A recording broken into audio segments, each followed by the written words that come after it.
بسم اللہ الرحمن الرحیم الحمد للہ رب العالمین والعاقبۃ للمتقین والصلاة والسلام علی سید الانبیاء والمرسلین وعلی آلہ وصحبہ اجمعین اما بعد۔ اللہ کا ذکر کرنے سے پہلے کچھ علم حاصل کر لینا ضروری ہے۔ سب سے پہلے ہمیں رسول اللہ صلی اللہ علیہ وسلم کی زندگی کے تعلق سے پتہ ہونا چاہیے کہ آقا نامدار سید الکونین صلی اللہ علیہ وسلم نے ہمیں زندگی گزارنے کے کیا کیا اصول اور رولز بتائے ہیں، ان کے مطابق ہم زندگی گزاریں گے تبھی ذکر اللہ کرنا بھی مفید ہے، کیونکہ اللہ نے قرآن کریم کے اندر فرما دیا کہ اگر تم میری محبت چاہتے ہو، اللہ فرماتے ہیں ان کنتم تحبون اللہ فاتبعونی، اگر تم یہ چاہتے ہو کہ اللہ سے محبت کرو فاتبعونی، تو اے نبی آپ یہ فرما دیجئے کہ میری اتباع کرنی پڑے گی، رسول اللہ صلی اللہ علیہ وسلم کی اتباع کرنی پڑے گی، رسول اللہ صلی اللہ علیہ وسلم کی سنتوں کو ماننا پڑے گا۔ اور مانیں گے کب، اتباع کب ہو سکتی ہے؟ جب ہمیں علم ہوگا۔ چنانچہ یہ کتاب حدیث شریف کی کتاب ہے، مشکات شریف ہے، اور اس کے اندر بہت ساری احادیث، بہت ساری کتابوں کی احادیث، بخاری شریف، مسلم شریف، ترمذی شریف، یعنی یہ کتاب گویا کہ ان بڑی بڑی کتابوں کو جامع ہے، اور یہ بڑی کتابیں جتنی بھی ہیں حدیث کی سب اس کے اندر جمع کر دی گئی، اس وجہ سے اس کتاب کا انتخاب کیا گیا ہے۔ اس کتاب میں ہمارا ارادہ ہے کہ کتاب اللباس سے اس کو شروع کیا جائے۔ کتاب اللباس، الفصل الاول عن انس رضی اللہ تعالی عنہ قال كان احب الثياب الى النبي صلی اللہ علیہ وسلم ان يلبسها الحبر، متفق علیہ۔ لباس کپڑوں کو کہتے ہیں، تو یہ ایک کتاب ہے کتاب اللباس، اور اس کے اندر کپڑوں کے احکامات کہ کون سے کپڑے رسول اللہ صلی اللہ علیہ وسلم پہنتے تھے، آپ علیہ السلام کو کون سے کپڑے پہننے پسند تھے، اور کون سے کپڑے پہننے سے رسول اللہ صلی اللہ علیہ وسلم نے منع فرمایا، یہ ساری باتیں اس کے اندر بیان کی جائیں گی۔ اسی طرح سے آپ کے سامنے اس کے اندر یہ بھی بات آئے گی کہ رسول اللہ صلی اللہ علیہ وسلم کے بال مبارک کیسے تھے، بالوں کے احکامات، سرما لگانے کے متعلق احکامات، اسی طرح سے زیب و زینت اختیار کرنے کے متعلق احکامات کہ کون سونا مرد پہن سکتا ہے، عورت پہن سکتی ہے، کتنی مقدار میں پہننا جائز ہے، یہ ساری باتیں انشاءاللہ اس میں آئیں گی۔ سب سے پہلی بات یہ ہے کہ لباس جو انسان پہنتا ہے، یہ اس کا تعلق دین سے ہے یا اس کا تعلق کلچر سے ہے، یعنی تہذیب و تمدن سے اس کا تعلق ہے یا دین سے اس کا تعلق ہے، یہ ایک اہم مسئلہ ہے۔ کچھ لوگ یہ کہتے ہیں کہ اس کا تعلق کلچر سے ہے، کسی طرح کا لباس پہنو، اور کچھ لوگ یہ کہتے ہیں کہ یہ خالص دینی مسئلہ ہے۔ لیکن صحیح بات یہ ہے کہ لباس نہ تو خالص دینی مسئلہ ہے اور نہ ہی خالص کلچر کا مسئلہ ہے، بلکہ درمیانی بات ہے، معاملہ درمیان کا ہے، اعتدال کا ہے۔ اس کا کچھ تعلق دین سے بھی ہے اور اس کا کچھ تعلق کلچر سے بھی ہے، تہذیب و تمدن سے بھی۔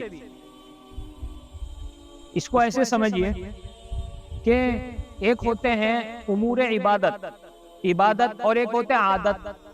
جو عبادتیں ہیں، اسلام کا طریقہ اور شریعت کا طریقہ یہ ہے کہ اس کی ایک ایک چیز واضح کر دی جاتی ہے، بیان کر دی جاتی ہے۔ مثلا نماز کی ایک ایک چیز اللہ نے اور اس کے رسول صلی اللہ علیہ وسلم نے بیان فرما دی، ایک ایک پارٹس نماز کا بیان فرما دیا۔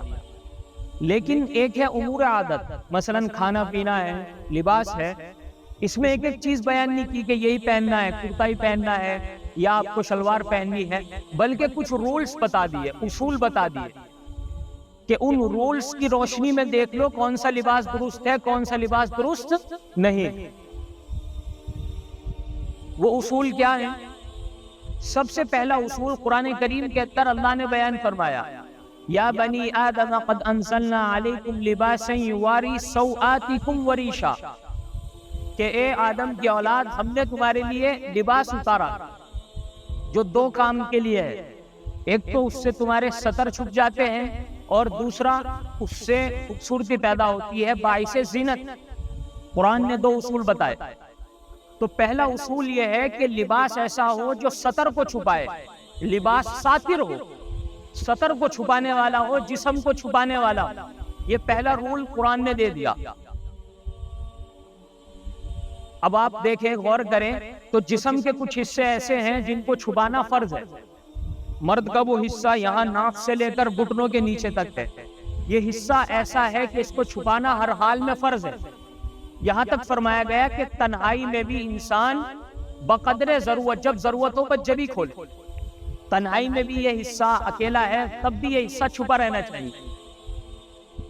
اور کچھ حصہ وہ ہے انسان کا جس کو چھپانا مروت ہے، یعنی اچھا سمجھا جاتا ہے معاشرے کے اندر، مثلا پورا جسم۔ اب ہم نے کپڑے پہن رکھے ہیں، معاشرے میں ایک اچھی حیثیت سے انسان کو دیکھا جائے۔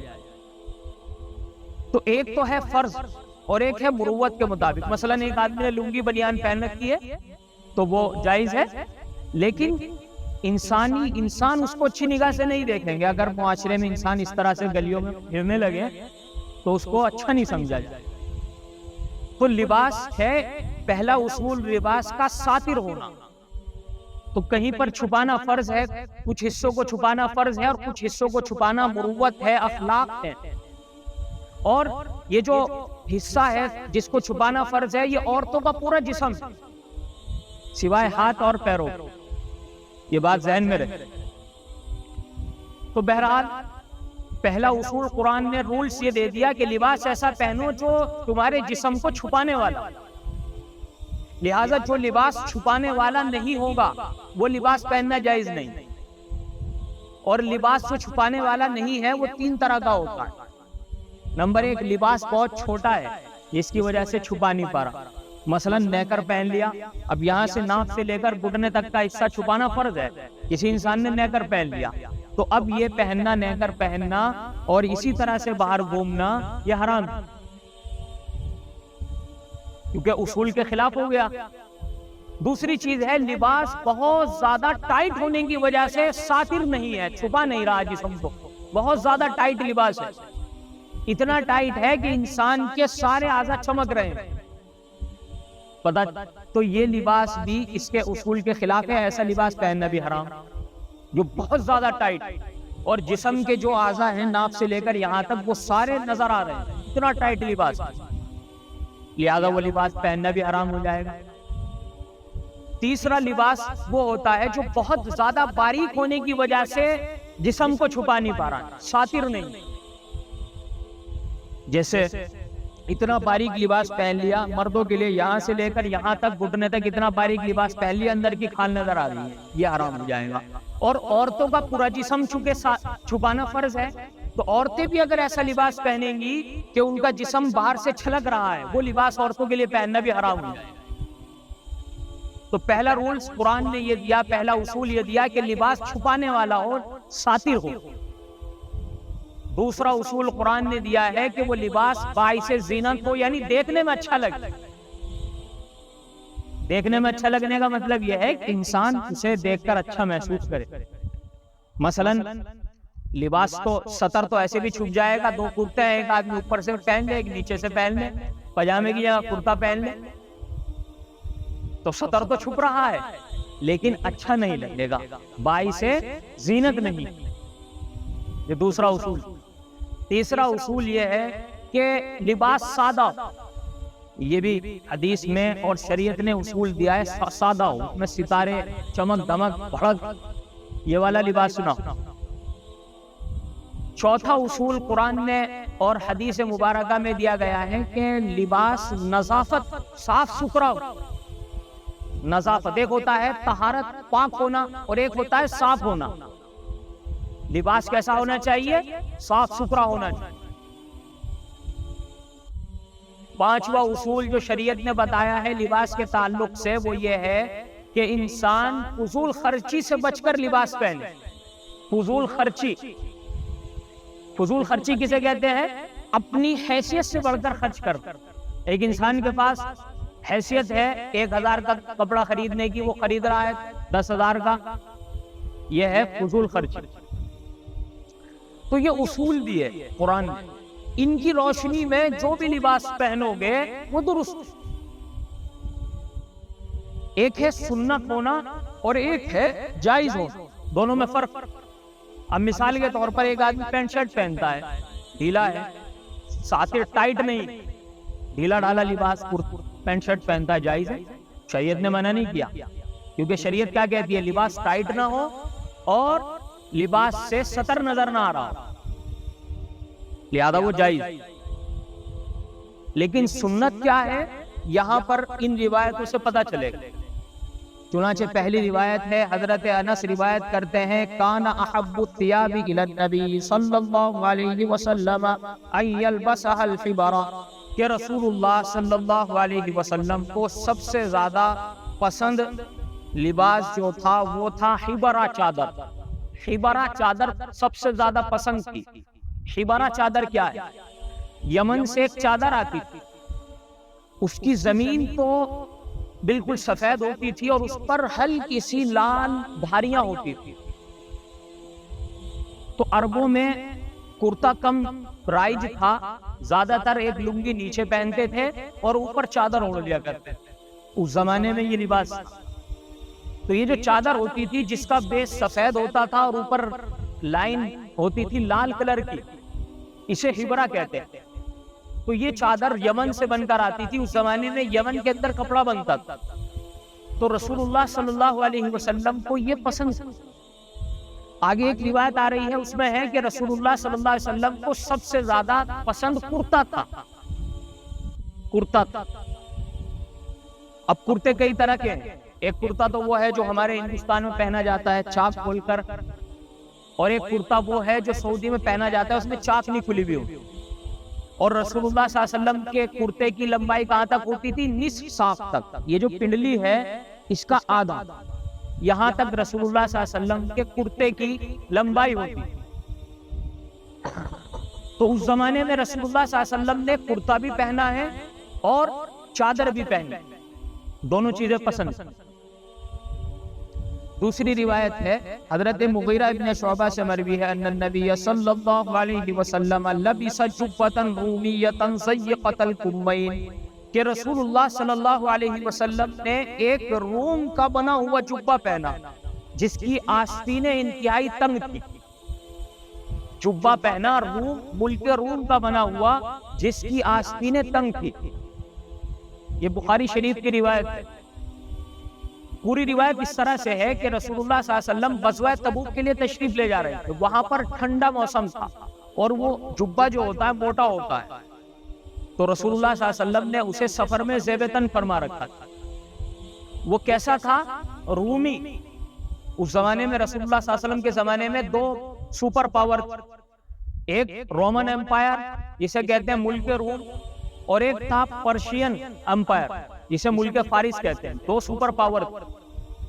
تو رسول اللہ صلی اللہ علیہ وسلم نے کہاں کا بنا ہوا جبہ پہن رکھا تھا؟ ملک روم کا. ملک روم کا بنا ہوا جبہ پہن رکھا تھا جس کی آستینیں تنگ. یعنی جب رسول اللہ صلی اللہ علیہ وسلم وضو فرمانے لگے تو وہ آستینیں اوپر نہیں تھی. تنگ ہونے کا مطلب یہ. حضرت مغیرہ ابن شعبہ فرماتے ہیں کہ رسول اللہ صلی اللہ علیہ وسلم نے وہ جبہ نکال کر جب وضو فرمایا. اب اس سے ہمیں کئی باتیں معلوم ہوئی. ایک بات تو یہ معلوم ہوئی کہ ملک روم کا جبہ تھا، اور ملک روم میں کس کی حکومت تھی؟ کافروں کی حکومت تھی، عیسائیوں کی حکومت تھی. پتہ چلا کہ کافروں کے ملک کے بنے ہوئے پروڈکٹ استعمال کرنا جب تک کہ ان میں کسی حرام چیز کے ملے ہوئے ہونے کا اندیشہ نہ ہو جائز. کافروں کے ہاں کافروں کے ملک کے بنی ہوئی چیزوں کو استعمال کرنا کیا ہے؟ جائز. رسول اللہ صلی اللہ علیہ وسلم نے رومی جبہ زیب تن فرمایا نہیں فرمایا؟ دوسری بات، ضیقۃ الکمین، اس کی آستینیں تنگ.